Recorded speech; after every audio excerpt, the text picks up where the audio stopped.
Hi, everyone. Welcome to Women's Wednesday. I'm Susan Tran here, and today we are talking about a celebration of the spirit of America and this new monument that's going to be coming to the National Mall. It will be the first ever honoring women, and here to help us talk about it is the great-granddaughter of President William Taft, Patricia Taft. Thank you so much for being here, Patricia. Oh my gosh, thank you so much, Susan, for having me. This is so very exciting. The monument is going to honor women's suffrage. But before we even dive into that part, your life story, your family history story is so incredibly fascinating. And we wanted to talk about this is your great grandfather, President Yes. William Taft. And the little boy that we're going to see that's sitting on his lap or with him, that's your dad? Yeah, that's my dad, Lloyd Bowers Taft Sr. So, yes, I am the granddaughter of William Howard Taft, the 27th president. And I always like to add 10th Supreme Court Justice of the United States because he was the only president to actually hold that role. And then I'm also the granddaughter of Robert A. Taft, who's one of the most revered senators in US history. He's known for the Taft-Hartley Act. I am based in California, so that's something that gets a lot of people still talk about today. And then I just come from a long line of senators and ambassadors and secretary of war and diplomats. So I've always sort of had this propensity for history, and being like a biracial woman, I always thought that it was sort of my job to let people know, like sort of humanize the presidency. And that's why I love that photo so much of my father sitting on William Howard Taft's lap, because he is the president of the United States, but here he is with like a gaggle full of grandchildren. And I just think it's so important to remember that the presidency is really are like real people. Yeah. It is so very cool because, all of these photos show your great grandfather. That, I believe, is your grandfather, Robert, who Yeah. was known to become a senator and then known as Mr. Republican. And then we have your father.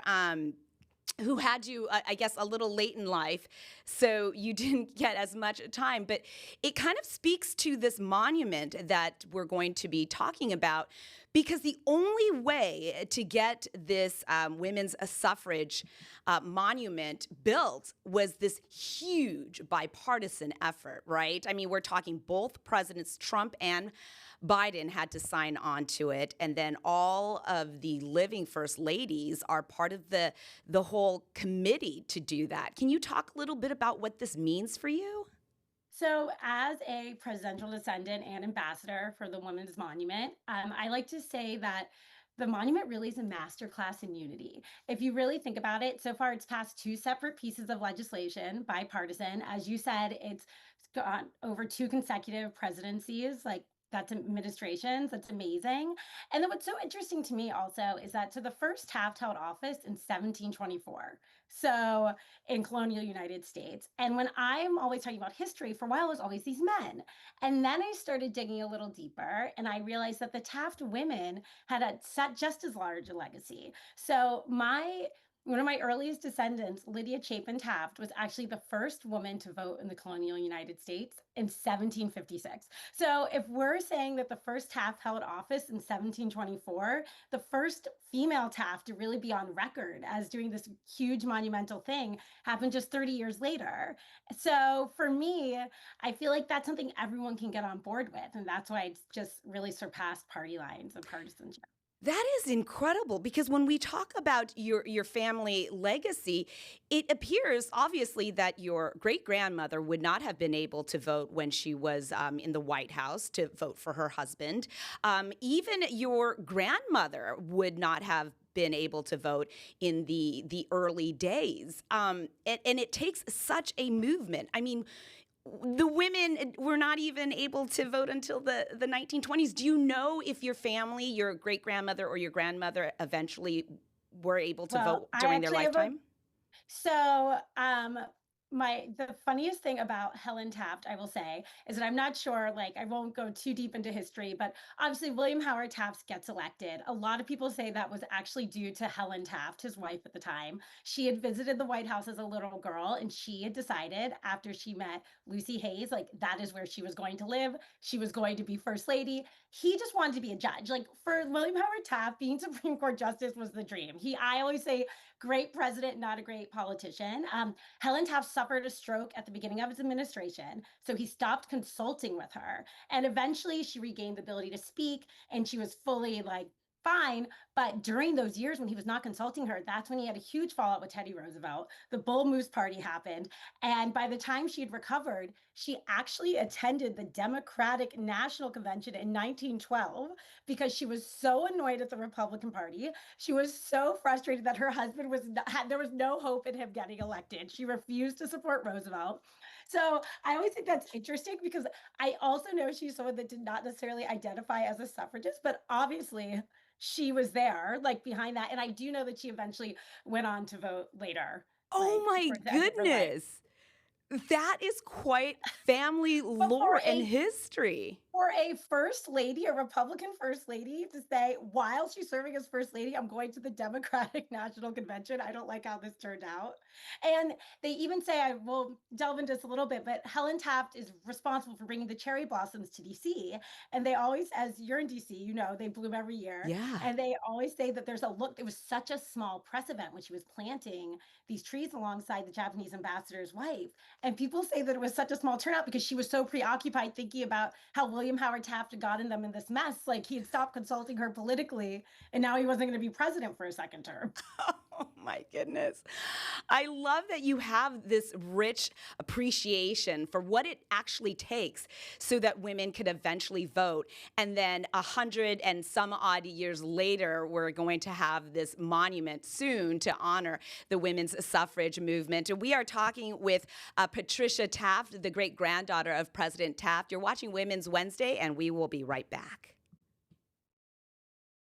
Welcome back to Women's Wednesday. I am now talking with Patricia Taft. She is the great-granddaughter of President William Taft, and just sharing some amazing family lore with us as we talk about the upcoming Women's Suffrage National Monument. It's going to go right there on 19th and Constitution Avenue. What does this mean for you as a descendant of a president that we're finally able to have a monument on the National Mall that honors women? Well, I like to think of the National Mall as America's backyard. And especially for those of you in DC, you're lucky enough, it's actually in your backyard. And I think when you go there, you have to think about what we're seeing. And we're seeing a lot of generals, we're seeing a lot of presidents, a lot of veterans, which is amazing. But what we're not seeing a lot of are a lot of women. And there are actually more statues of dogs on the National Mall than there are first ladies. Stop So there's it. Eleanor Roosevelt, who's at FDR's memorial, I think like accompanied by a dog, ironically. And then there, of course, there are the women of the Vietnam War Memorial, but there's no memorial actually solely dedicated to women. So for me, that just means so much because we're going to honor these suffragists who really brought the 19th Amendment into fruition. And then also my great grandmother, Helen Taft, she is actually responsible for bringing the cherry blossoms to DC. So we try to go every year sort of as like a pilgrimage to honor her like memory and all of these efforts and great feats she did. And for us, that really is like our personal family heirloom. And now when I think about it, you probably see in DC, I remember in 8th grade visiting DC, you guys probably see all of the school buses all the time. And the Women's Monument is really like giving everyone an opportunity not just to experience the one of a kind monument, but contribute to it. So they're doing this amazing campaign, Monumental Ideas, where it's the first of its kind. Not only will this be the first monument dedicated to women, it'll be the first monument that's actually giving every American citizen the opportunity to participate in its design. And we took a kind of a scroll through the submissions page, and there are already so many. Everybody has an idea, and the Women's Suffrage National Monument Foundation is still taking entries, I believe, submissions until July 4th. Actually, it's been extended past July 4th. Oh, it till has the end of the been. year. Yeah, so it's a great summer activity or like fall activity for everyone if they're like doing Girl Scouts or like a little summer camp or something to do with your kids as we pass the break. So now it's extended towards the end of the year because the more ideas, the better. The That more ideas we get, the more monumental it becomes. That is perfect. And Yeah. these are just some of the incredible ideas that people have submitted, women, some young girls. It's so inspiring that we've taken this long journey from suffragettes. Could you have ever imagined that there was a time we couldn't even vote and now we're just working towards a monument? Yeah, and it really is like a monument for everyone when you think about it. So we've come so far. And so the monumental ideas, like you said, they're still accepting ideas. Go to womensmonument.org to submit there. You can be part of that beautiful gallery that you just showed. But what I really like to think is like now there in the future, there might be someone visiting the Women's Monument who is able to contribute their idea. There's what they thought the monument spirit should reflect. And now when they go back with their families, it's not just this like monument or destination, it actually is being transformed into a family heirloom, like how the cherry blossoms are my family heirloom. And I just really feel like that's something that every American should have the privilege to experience, especially in our nation's capital. Why do you think it is important, though, to have a monument that honors women, but specifically on the National Mall and specifically for suffrage and the right to vote? Well, first of all, the 19th Amendment and the suffragists, that is actually the longest running political movement in our nation's history. And then also, it was the largest expansion of democracy in our nation's history. So, as we approach July 4th and we approach the celebration of our nation's birthday, we're actually celebrating democracy and the 250th birthday. And what better way than to honor the women who are the expanded our democracy for the better. Like the more people that participate in our democracy, the more people, the stronger our democracy is. And you have such a very interesting story because your family was known as very Republican. You had a Republican great grandfather as president, and then your grandfather was a Republican senator, I believe, in Ohio. Yes, Mr. Republican. And he Yes. was known as Mr. Republican. Yes. And I guess lore is when your husband kind of reached back out to you, he was like, wait a minute, I just saw that you were going to vote Obama. Yeah. Well, I always like to say one of the greatest things about Robert A. Taft, Mr. Republican, was that the reason why he was so revered was because of his ability to like work across the aisle. So there's actually not on the National Mall, but in Congressional Gardens, there's a bell tower dedicated to Robert A. Taft that was a nonpartisan effort, basically that said to represent to the American people to represent what he represented, which was like really staying honest and true to what he thought was like true to American democracy. So he was actually, speaking of bipartisanship, the first recipient of the Kennedy Medal of Freedom. Oh my gosh. Yeah, so I always say that like I feel like voting like Robert A. Taft probably would like be so supportive. He loved a two-party system. So I always feel like he would be very supportive of a vote for Obama. I also always think that's so funny about President Obama is there are a lot of parallels between Obama and William Howard Taft just due to the love of the law. Like I think for a while it was sort of rumored that he might be the second president to hold office following presidency as the Supreme Court justice. So I think it is an interesting turn to have this like rich family history that's rooted so deeply in one party, but sort of showing that it's really about like civics education. And like I said, the more people that participate, the stronger our democracy is. And you kind of mirrored your great grandmother in bucking the system a little bit. Like when you Yes. didn't like what was happening, you were going to make your own Oh, road. Helen Taft was like a huge bucker of the system. We laughed so hard because she threw like very wet parties with champagne and alcohol. And William Howard Taft was like a prohibitionist. He was like very uptight. He was very square. And she actually opened up the White House. So prior to Helen Taft, you had to be a socialite to attend an event at the White House, even if you were a member of Congress. If you were a Wow. divorcee, you couldn't attend. And she sort of bucked the system, Okay, we're as going you to hold said. that thought. We'll be Yeah. right back. You're watching Women's Wednesday. Welcome back to Women's Wednesday. I'm Susan Tran, and we are talking to Patricia Taft. She is the great-granddaughter of President Taft, and we are really celebrating the spirit of America right now, celebrating this 250th birthday. Soon, we're going to have this monument there on the National Mall honoring women's suffrage. And this was such a feat to get done. How exciting is it for you to know that you're going to be part of this era as an ambassador? What's the message you hope to spread to other women and young girls about the monument? I think that the monument really represents that when you see yourself in history, then you feel a little bit more motivated to be a part of history, and to that our government and our history would not exist without these women, and that these women are now being woven into the story. Like you said, the monument's located centrally at Constitution Gardens on 19th and Amendment. I think that it just tells this great story connecting the Signers Island, which is right across the bridge, with the White House and the reflecting pond and the Vietnam Memorial, and then the World War II Memorial. And now we're weaving the story of the women who really expanded our democracy into that, just to remind us that like we are a part of our history and we're a part of the future as well. And you uniquely look different than what most of the descendants of presidents appear and their families. Can you talk a little bit about what that has meant for you and how that has, I guess, helped others see themselves in what America is like and who belongs in the White House and in the nation's capital and all of these historic sites?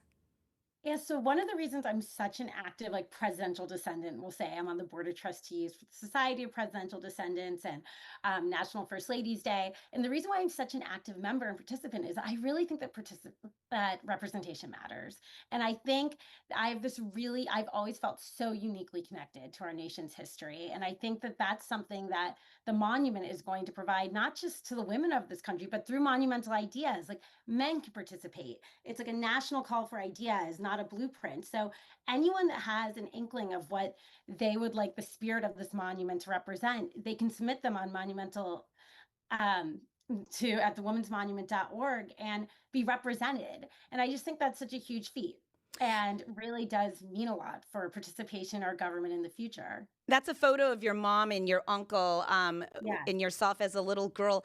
Did you talk a lot about American history, who your great grandfather and your grandfather were in history as a child?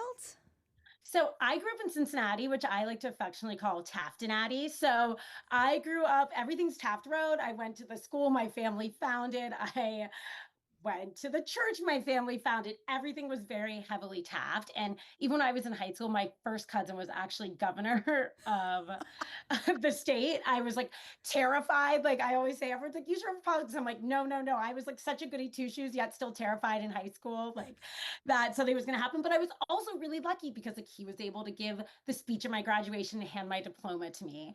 And what's so interesting is it was something I sort of like strayed away from, and I've always known the story and been drawn back and love politics. I always say election night's like my Super Bowl.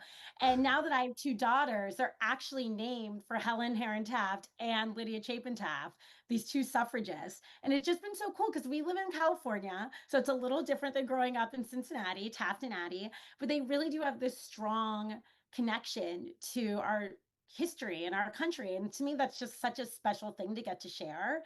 And I love that now we're getting to expand it to even more people, more citizens. Did you feel as a child that it was a little bit of a burden, or did you always feel it was an honor?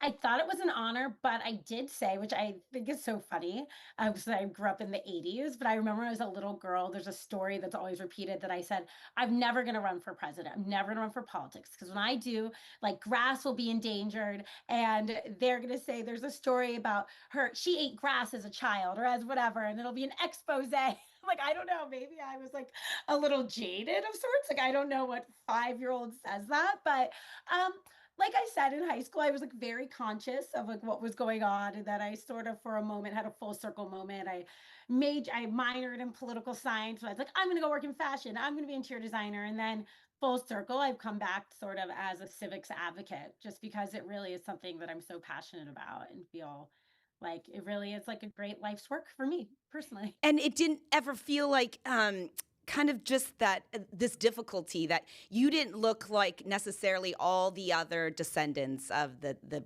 big Taft I family in think that Taffinati. for me, I kind of thought of it as a superpower because I felt like I had the best of both worlds. I was like able to have this like deep connection on both sides of American history. So no, I'm very ironically lucky in that way that, and I'm very conscious of like what a privilege that is. But for me, I always thought it was nice because I always thought that like the privilege of one doesn't really negate some of like the pain or like inherited things that you feel from being a person of color in this country. I always felt that it really was like such a balance to get to see both sides of that story, of the American story. Yeah, and people just getting a chance to see that there is representation in all Yeah. corners of American Which is history. what makes the monument amazing. This representation just makes me so excited because I'm like, if you're a little girl now, you get to go and you can see yourself in history, and maybe that'll inspire you. All right. Thank you so much, Patricia Thank Taft, the great you. granddaughter of President Taft. And thank you so much for being here. Thank you so much, Susan. Have a great evening.